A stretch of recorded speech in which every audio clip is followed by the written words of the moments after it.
Ik denk dat we starig gaan uitsterren en dat bleef enkel een uur. Vroeger ziet er in elk dorp een schoonmakker. Nou is Ilke Zwart een van de enigsten in de omkrieten van Dokkum. Doch binnen er de hele tijd meer meisken die te schoon meidje litten.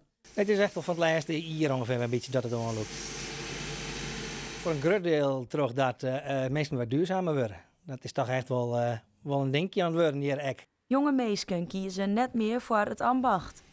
En dat maakt het dreig om naar je schoonmakkers te vinden. Dat is echt een tour. Die moet het zelf vinden.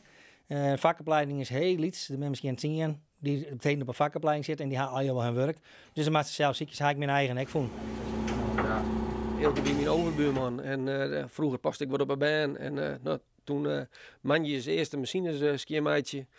Nou, toen werden er ook met squaletosten. Toen liet hij dat net wat. Nou, toen begon ik squaletosten te meidje. En nu ben we 3 jaar verder. En nog steeds in het vak.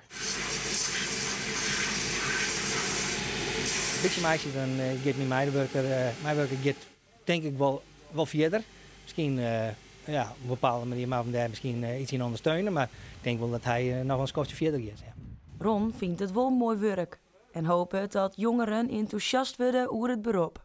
Het is gewoon elke keer weer wat oors, een ritske persoon en de mensen even een praatje. Dat is altijd gezellig. Dat is en mooi. Altijd droeg en warm. Ik zeg altijd, de mensen altijd klein en schoon, dus dat gaat altijd terug.